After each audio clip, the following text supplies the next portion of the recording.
মাওলানা কাসেম নানতুবি মনে মনে ভাবছেন খালি হাতে যাইয়া কি লাভ হবে। দাঁড়াইলেন রে বন্ধু, এই তরমুজের চোষা বাকলগুলি ব্যাগের ভিতরে বললেন, বিশাল বড় একটা টোবলা হইলেন, এই তরমুজের চোষা বাকল মাথায় নিলেন।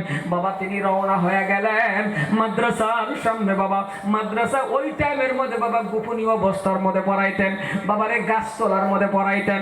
এমন একটা দুর্দিন মুসলমান কোরআনের পক্ষে আসরে মাওলানা কাসেম নানতুবি বাবা এই বিশাল বড় তরমুজের টোকলা, এই তরমুজের গাঁটটি নিয়ে যখন যাচ্ছে, দূরের থেকে হঠাৎ করে সমস্ত ছাত্রগুলি দেখে ফেলছে মাওলানা কাসেম নানতুবি মানে আমাদের হুজুরের মাথার মধ্যে খাউন, কিন্তু এই ব্যাগের ভিতরে যে তরমুজের চোষা, এই ব্যাগের ভিতরে যে তরমুজের বাকল, এটা কি ছাত্ররা জানে?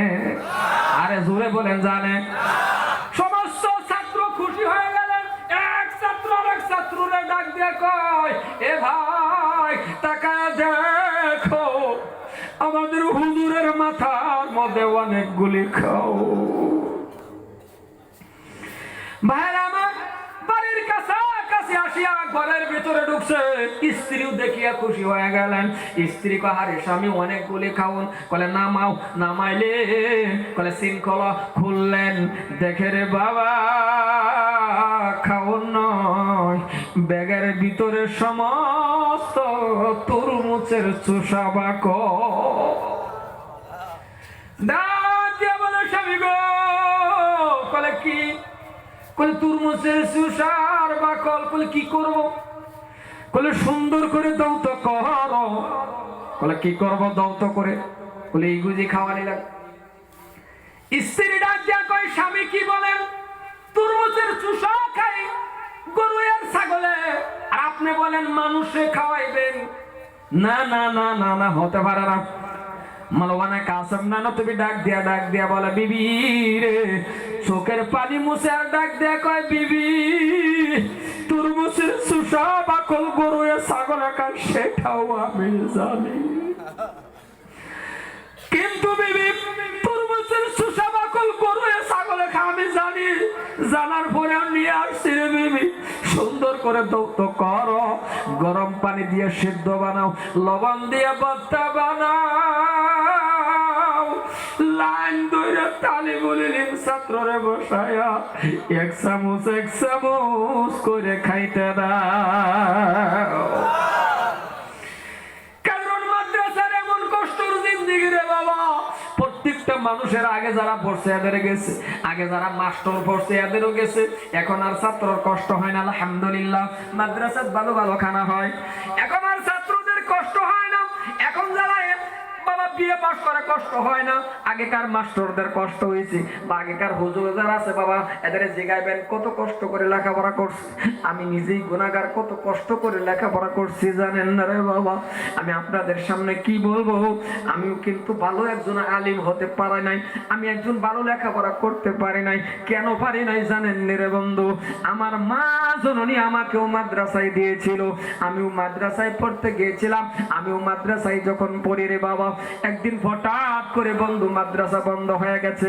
আপনারা দেখবেন মাদ্রাসা বন্ধ হয়ে গেলে অথবা ছাত্রর আব্বা আসে, অথবা ছাত্রর মা আসে, অথবা ছাত্রর ভাই আসে, অথবা ছাত্রর বোন আসে, কেউই না কেউই আসে, অথবা ছাত্রর মামা আসে, জোরে বলেন আসে না নাই? কিন্তু এমন নসিব খারাপ, মাদ্রাসা বন্ধ হয়ে গেছে। হুজুর বাবা ডাক দিয়া বলে, আসরের টাইমের মধ্যে ডাক দিয়া বলে, হবিবুর মাদ্রাসা বন্ধ হয়ে গেছে, যাও না কেন?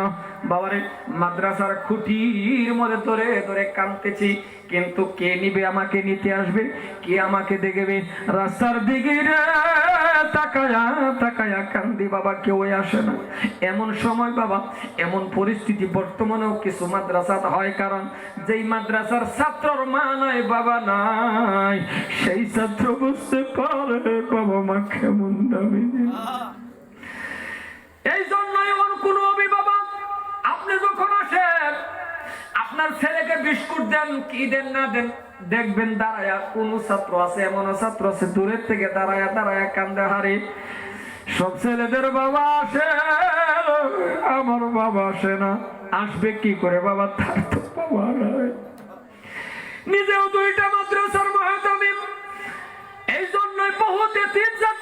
মাদ্রাসায় আছে নিজে বুঝতে পারি বাবা কেমন যে দরদ।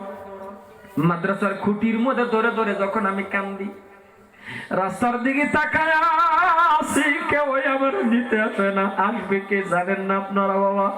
আমি গুনাহগার হবিবুর রহমানের কোনো ভাই নাই, আমি গুনাহগার হবিবুর রহমানের কোনো বোন নাই, আমি গুনাহগার শুধুমাত্র একাই একটি সন্তান, আমার নাম হবিবুর।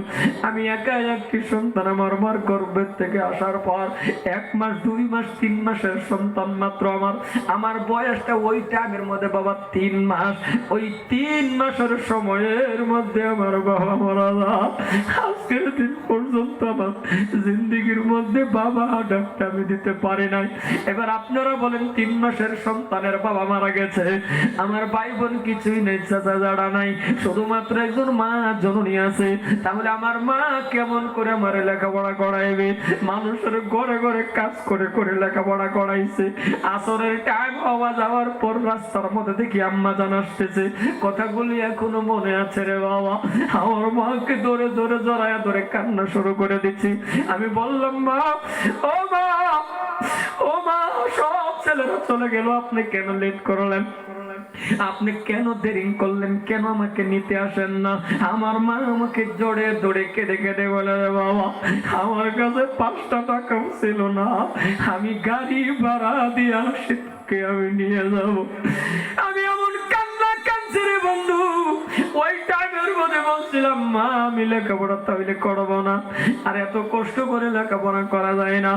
আমার মা আমাকে এমন করে জড়ায় ধরে ধরে বলে, রে বাবা না না না না, আমার রক্ত বিক্রি করে হলে তোরে লেখাপড়া করাইব।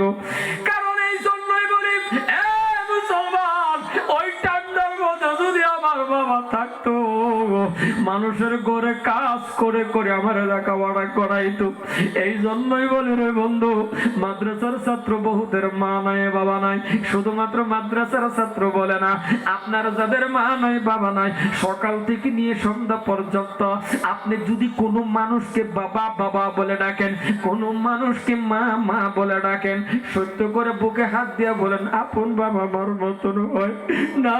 না না না না না রে বাবা, আপনার বয়সটা যদি 70 হয়ে যায়, আপনি বাড়িতে গিয়ে যদি ডাক দিতে পারেন আব্বা আম্মা, দিন ঠান্ডা হয়ে যা। এমনও যুবক আছে তোমার মা হারা বাবা হারা, এমনও মুরব্বী আছেন বাবা মা ডাকের থেকে আপনি বঞ্চিত। এই জন্যই বাবা পায়ে ধরছে, আপনার কি করবেন? কবরের পাশে দাঁড়াইয়া 2টা হাত তুলে আল্লাহকে বলবেন, ও মাওলা, ও আমার আল্লাহ, এমন টাইমের মধ্যে আমার বাবাকে নিয়ে গেছ, এখন তুমি আমারে কোটি টাকার মালিক বানাইছ। ও আল্লাহ, এখন তুমি আমারে গাড়ি দিছো। আল্লাহ, এখন তুমি আমারে হাজার হাজার টাকার মালিক বানাইছো, কিন্তু এমন একটা টাইমের মধ্যে বাবাকে নিয়ে গেলা, এমন একটা টাইমের মধ্যে মাকে নিয়ে গেলা। আল্লাহ, ভালো একটা পালেঙ্গের মধ্যে বাবার শোয়াইতে পারি নাই। এই জন্যই বলি রে বাবা, যাদের মা বাবা জীবিত, মা বাবাকে ভালোবাসেন, যুবক মহাব্বত করেন। কারণ আজকে আপনাদের সামনে আমি কথা বলতেছি মা জননীর দোয়া। আমি তো বাবা বাবা দেখি নাই, আমার মাকে বললাম মা দোয়া করেন।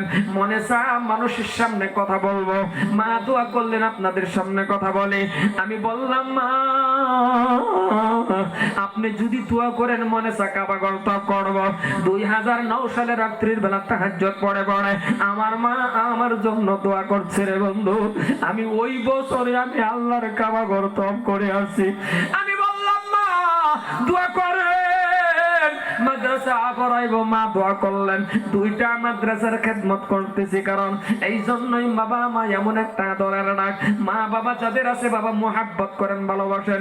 আর যাদের মা বাবা চলে গেছে বাবা কবরের পাশে গিয়ে কান্দেন। আর আপনাদেরকে আরেকটা অনুরোধ করে বলবো, সেটা হলো রে বাবা, আপনি এমএ পাস করছেন, বিএ পাস করছেন, আমার কোনো আপত্তি নাই। ইংরেজি আসামিজ বাবা দরকার আছে, আপনি হাকিম হয়েছেন দরকার আছে, আপনি মাস্টার হয়েছেন দরকার আছে, কিন্তু আমার এটাই দুঃখ,